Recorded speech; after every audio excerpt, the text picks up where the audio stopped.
Hello students, how are you all doing? I'm hoping that all of you are doing well. I'm hoping that all of you are keeping well. I'm hoping that your revisions are going very well, right? So in the last class, we had completed our July 2025 places in news. Today, we are going to start with August. Now, there are very important places in news, especially more so because they have become really prominent in the last few weeks of the conflict areas that are there in the last few weeks, right? So let's look at them properly. The first one is with respect to the Krasheninnikov Volcano of Russia, right? So where is it? In Russia, right? What has happened? So it has erupted. It is supposed to have erupted after almost 500 years, right? And it was such a huge eruption that it caused a massive 8.8 magnitude earthquake in the region. Now, this becomes first question from this particular section is, okay, how do we measure earthquakes? What are the scales? And what is the difference between the two scales of Richter versus Mercalli, right? What is the difference between Richter and Mercalli scales, right? Next aspect would be, I'm hoping that these kind of things, when I'm mentioning it to you, you are going back and reading upon it, right? Even a little bit, just 2 minutes of revision will help you a long way, right? So the next aspect is with respect to Kamchatka Peninsula, right? Now, first aspect is why is this called a peninsula and this is an island, right? So what is the difference between a peninsula versus an island, right? Island is surrounded by water from all sides, but peninsula is only from 3 sides. That is why India is known as, or Indian peninsula is known as a peninsula. Why? Arabian, Indian Ocean, Bay of Bengal, right? So that is why India is a peninsula and not a island, right? That is why Australia is an island continent, right? But not a peninsula. Also speak, you can see it that this particular region is connected to the Russian mainland in the north, right? So anyway, it cannot be an island, right? Next aspect would be what are some of the important water bodies that you will see in this particular region. So the first important water body is the Sea of Okhotsk, right? The Sea of Okhotsk, and the next one is the Bering Sea. Bering Sea on the east and Sea of Okhotsk on the west, right? Now this Bering Sea becomes really important in different contexts. Why? So the first aspect is that it is connecting the Pacific to the Arctic Ocean, right? So the first aspect is that it is connecting Pacific to the Arctic Ocean. This will become even more important as global warming progresses, right? And this is the region that is being thought of as among the major shipping lanes of the future, right?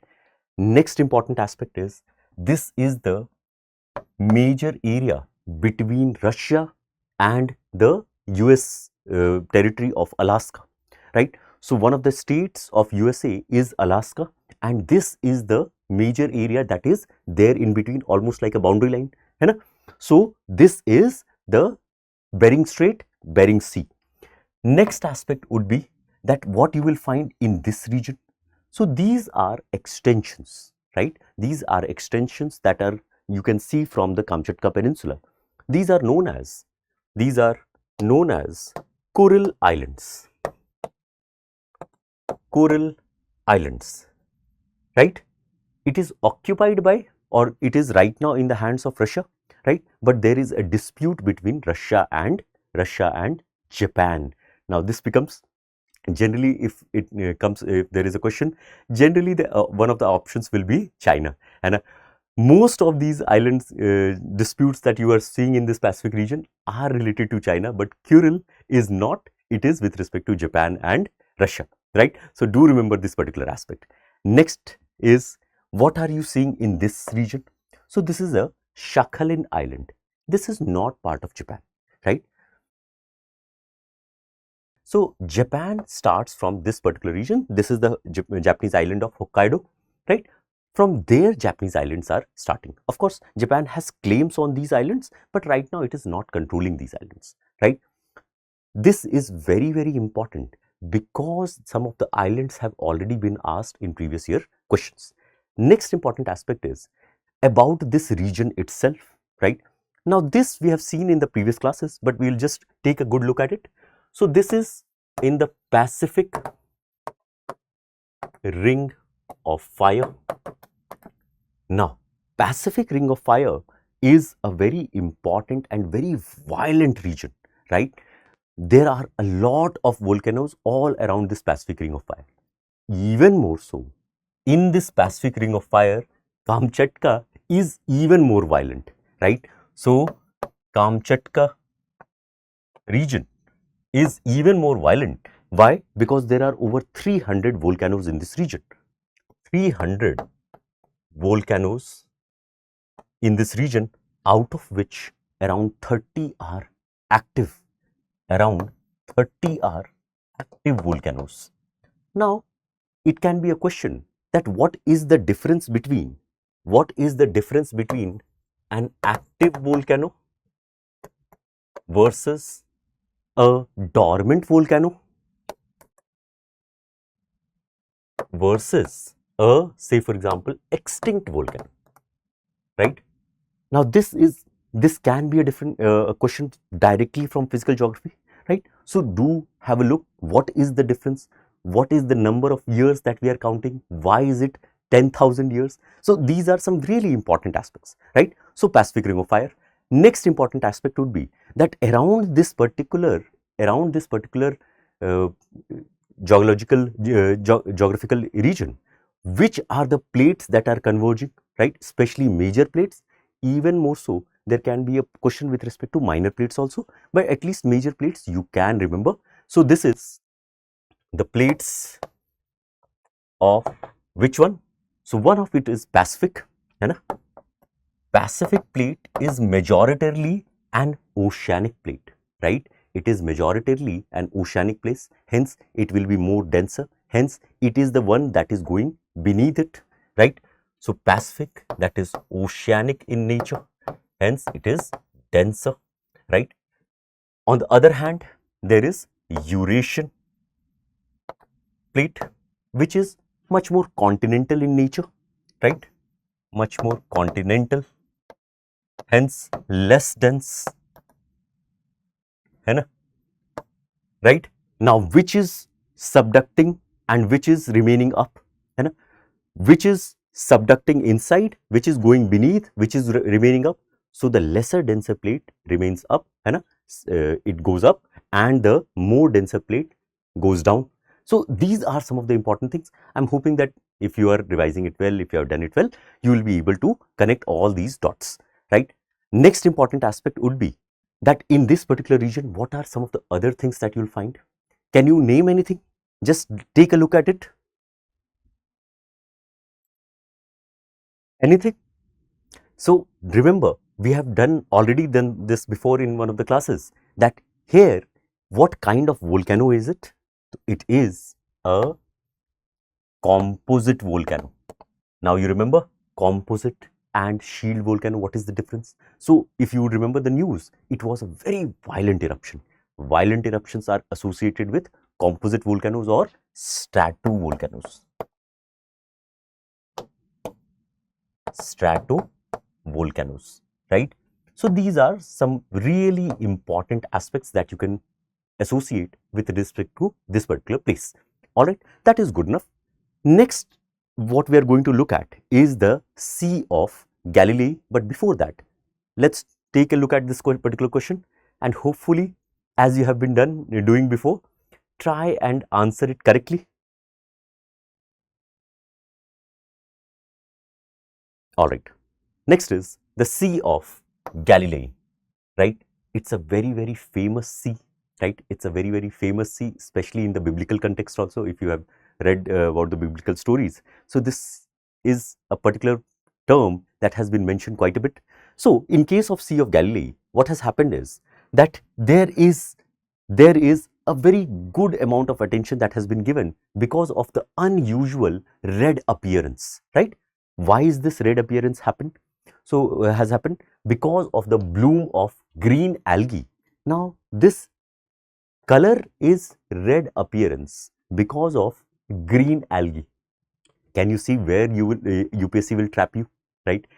this will generally look like that this is a trap and this is a wrong option, right? But do remember what is happening is the algae is green, but it is producing a red appearance. Very, very important, right? Now, which is this algae? So, this is this algae, right?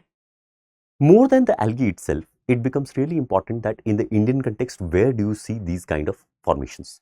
So, if you want to remember, there is a lunar lake, right? Lunar Lake in Maharashtra.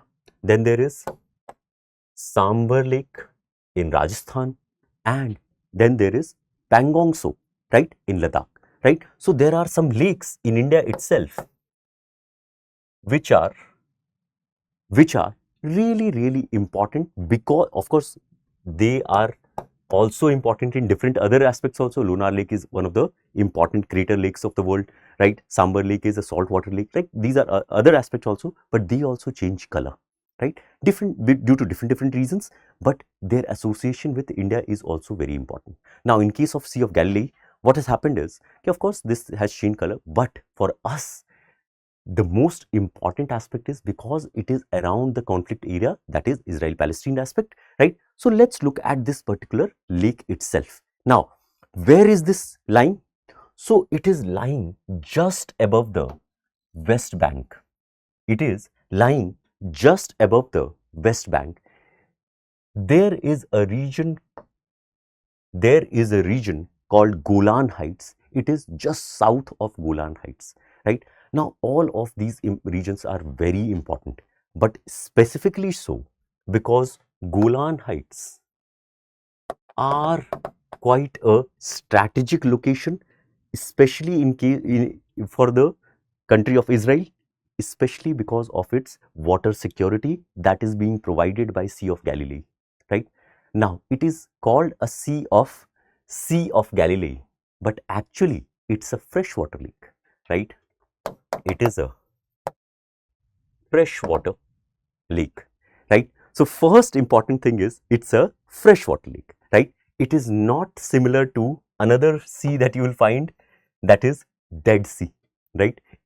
Dead Sea is a saltwater lake, right? Sea of Galilee is a freshwater lake. Can you see how UPSC can trap you, right? How even just the term itself, generally we associate seas with saline waters, right? But here it is a freshwater lake. Now the next aspect is, where is this located? So of course it is in Israel, near Israel. Which are the regions that are there? So the countries are Lebanon in the north, right? Syria towards the which region? Northeast region, right? Then there is Jordan to the east, right? Israel in this particular region, and towards the west, towards the south, and then there is Mediterranean Sea, right? Then there is Mediterranean Sea. Where is Gaza Strip? So Gaza Strip is quite a bit far away from Sea of Galilee, right? It is also far away from Dead Sea, right? It is on the opposite end. It is towards the Mediterranean. That means Sea of Galilee as well as Dead Sea are not having any kind of outlet towards the Mediterranean, right? Of course, they are in the Mediterranean region, right? They are around the Mediterranean, but not having any outlet towards the Mediterranean Sea. Next aspect is, how have they been formed? So in the particular context of Red Sea, we had seen that Red Sea was due to the divergence of two plates, African plate and Arabian plate, right? But that was Red Sea, right? This was the Red Sea. In case of which one? Say for example, our Sea of Galilee, it is due to a transform fault. Now, all these plate boundaries, divergent plate boundary, transform plate boundary, convergent plate boundary, as we had seen in the case of Pacific Ring of Fire, these are really important. So, it is a product of a transform plate boundary that is having a depression, where this freshwater lake has been formed. All right.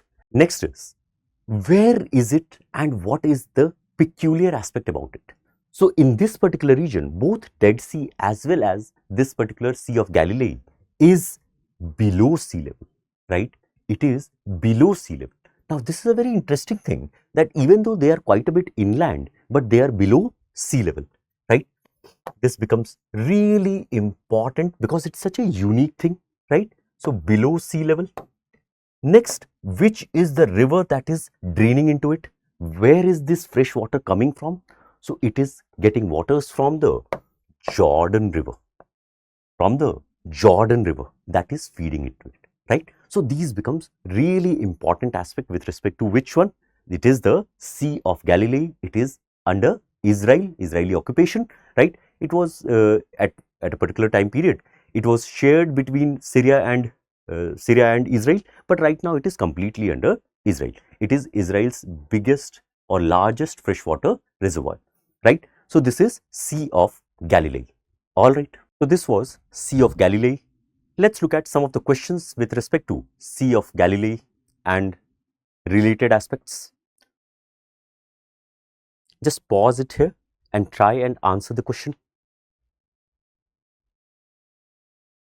All right.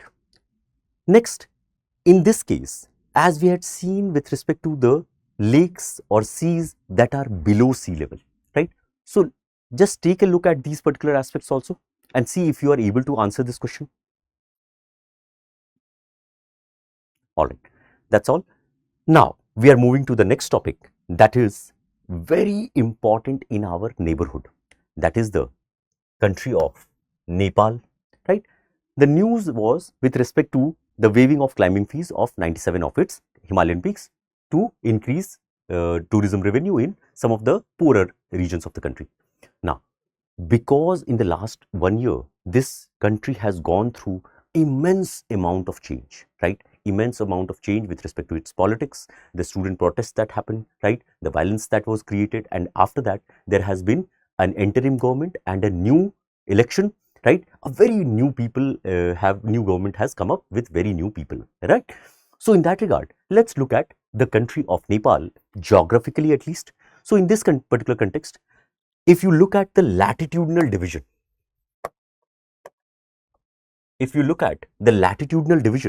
there is the greater Himalayan range, right? Then there is the middle Himalayas. So, this is the greater Himalayas, then there is the middle Himalayas, and then there is the Terai region, right? So, there are three important latitudinal divisions. The greater Himalayas that are having the high Himalayan peaks, right? Mount Everest, Annapurna, right?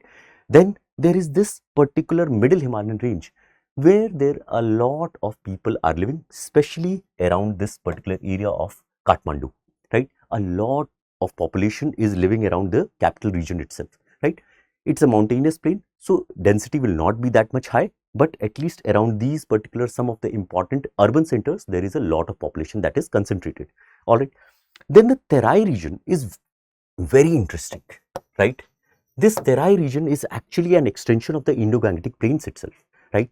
And it is not just a geographical extension, but in many ways, they are an extension culturally also, right? In many respects, religious, cultural, language, there are quite a few interconnections between the regions of this particular region here, Bihar, as well as UP, right? So, this was with respect to the latitudinal division, right? Even the new Prime Minister is going to come from this particular region itself, the Terai region.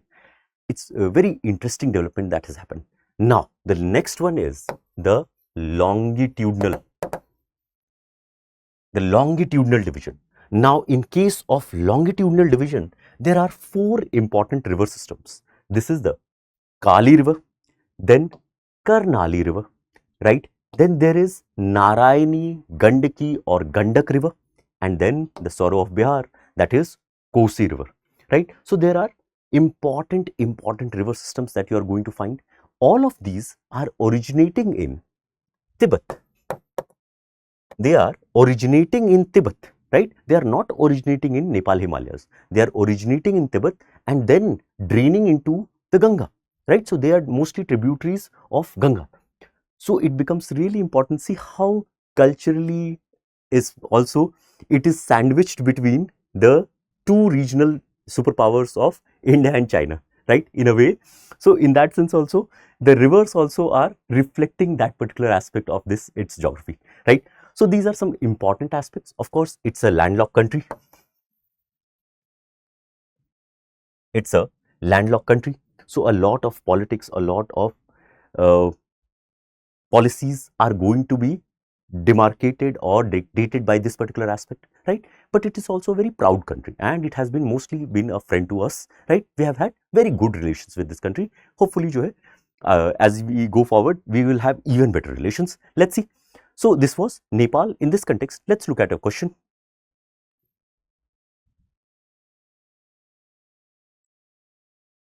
All done. All right. The next important place would be Mount Elbrus. Now, this particular mountain is in Russia, but it is, very importantly, it is the highest peak in Europe, right? So, in both the senses, it becomes really important, right? That it is in Russia, but it is the one of the highest peaks in Europe, the highest peak in Europe. In that context, there is an important aspect that there is this 7 summits challenge. You must know about this 7 summits challenge. Why? Because it is almost like a challenge to scale all the, to reach the summit of all the 7 important and most the highest peaks of which particular continent? In all the 7 continents, the 7 important peaks, the highest peaks of 7 continents. So this is the 7 summits challenge. You must have basic understanding. Of course, Asia is having Mount Everest, right?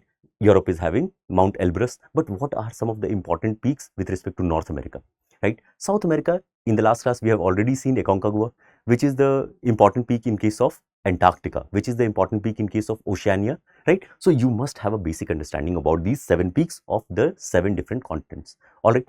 So in that context, let's look at Mount Elbrus. And where is it?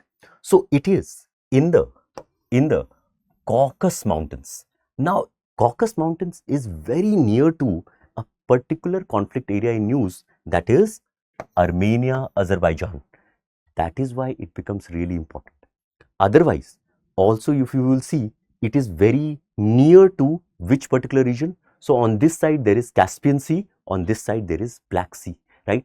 It is also forming the boundary between which two continents? So Europe on one side and Asia on the other, right? So this particular region is Europe, this particular region is Asia. These are some really important aspects.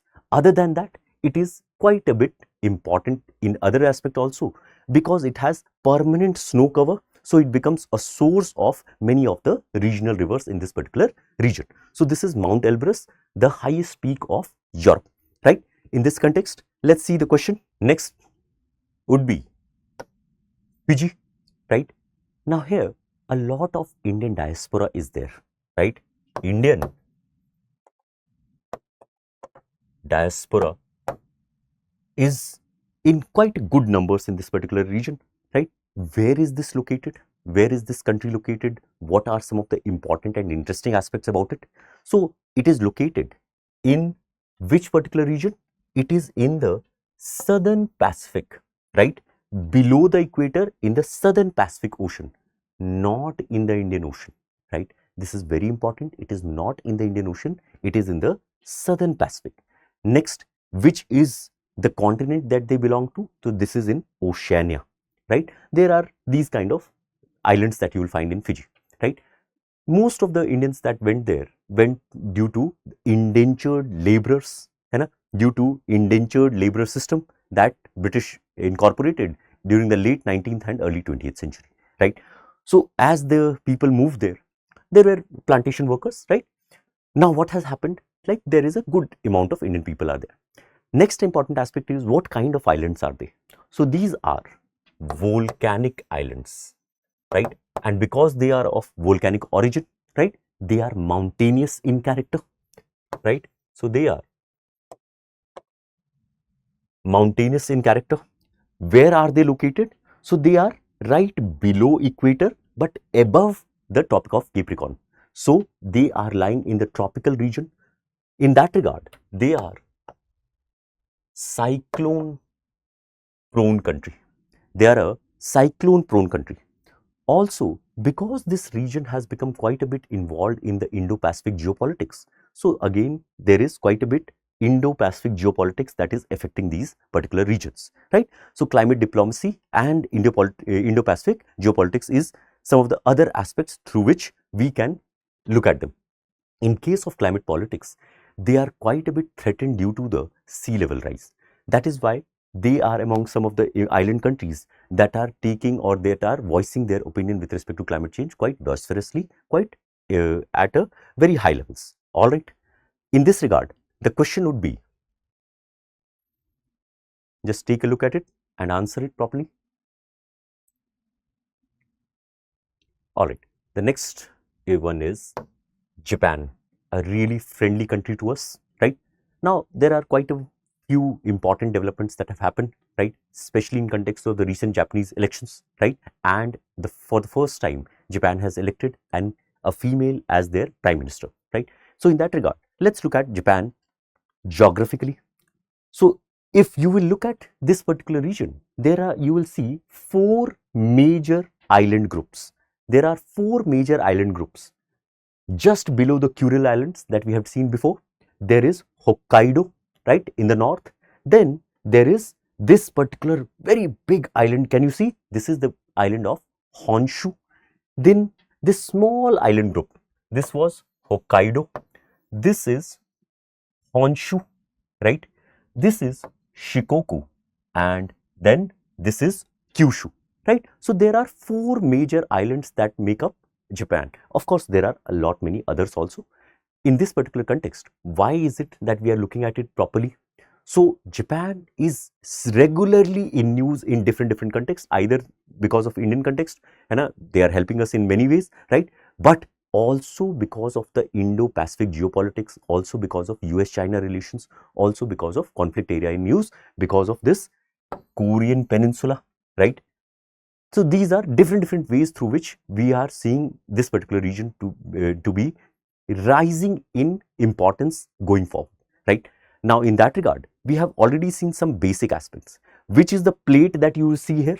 So this is the Pacific plate that you will see in this particular region. Of course, this side there is the Eurasian plate. Other plates that are there as in this sense, there is Philippines here. So there is Philippine plate, right? And then there are the North American plate in this particular region, right? So there are important areas. This is also around the Pacific Ring of Fire. This is also around the Pacific Ring of Fire. Many of these islands are due to that particular geological activity. In that regard, almost 75% of the country is mountainous in character, right? Very few regions that you will find that are plain regions, right? So 75% of the country is mountainous, right?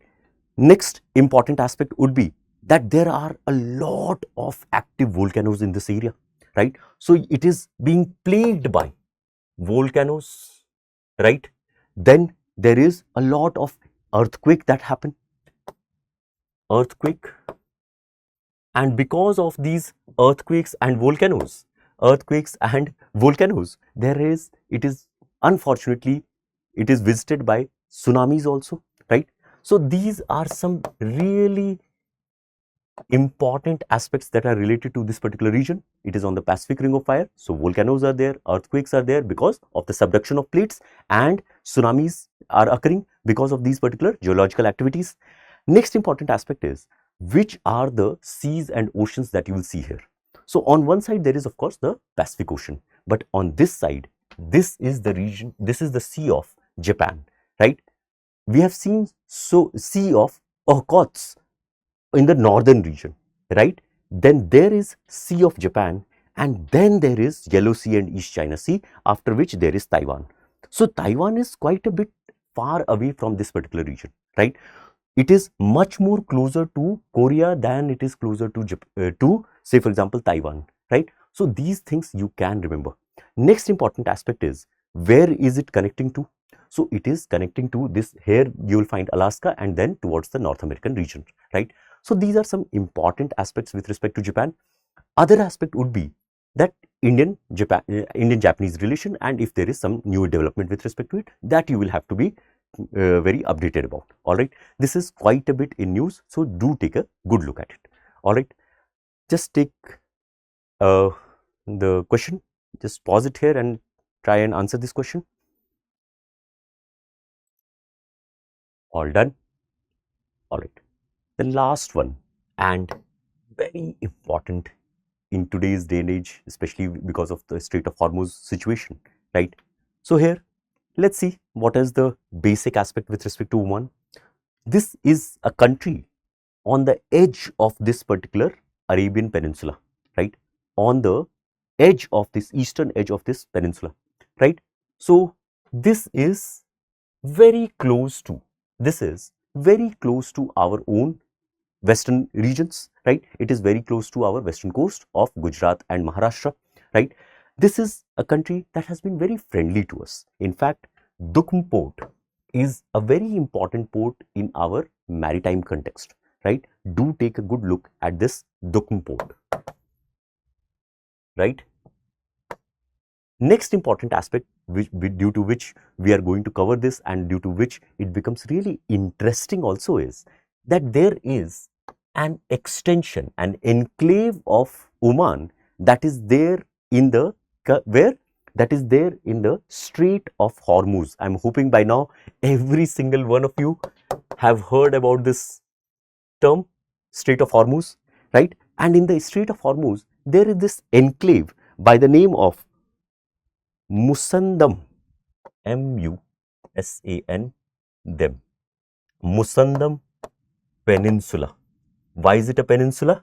Because it is surrounded by water from three sides, right? So there is this extension or an enclave of Oman in the Strait of Hormuz, right? Just beside UAE, right? Just beside UAE, where you will find this Musandam Peninsula that is at the edge of the Strait of Hormuz in this particular region. Now, what is this strait all about? So I'm hoping that by now you have all done PhDs in Strait of Hormuz, but basic things is that it is a 33 kilometer narrow choke point from where 20% of the global oil trade happens, right? That is the most important aspect. Of course, our energy security is really related to this particular region, you know, Iran, Qatar, Kuwait, right? That is why we are so much concerned about conflict that is happening in this particular region, right? The other port, the other region that we had seen, that is Bab al-Mandeb Strait, is on the other side where near Yemen. But in this particular region, this is Strait of Hormuz. Here you will find the Bandar Abbas port, right? Here you will find this Chabahar port and then Gwadar port in case of Pakistani Balochistan region, right? Which are other places that are there in news? So there are some islands here, right? There are some islands here. There are some important places that have been hit. That also you can be asked, right?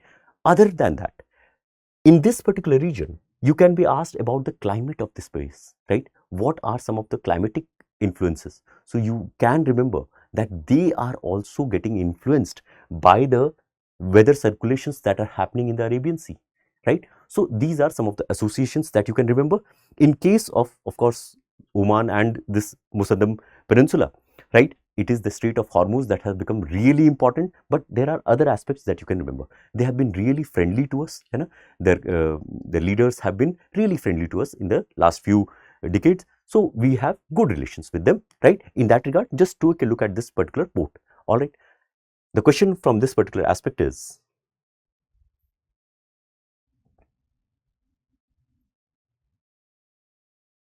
all right.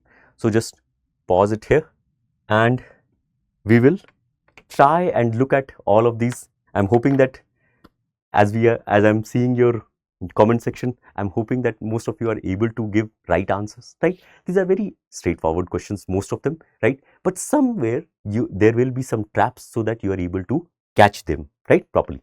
All right. So just take a good look at them properly. And I'm hoping that your revisions are going well. I'm hoping that you are gaining something out of these videos, right? Let's meet in the next class with August. We have already completed, then September 2025 places in news. That's all for today. Thank you so much. Wish you all the very best. Meet you in the next class. Thank you.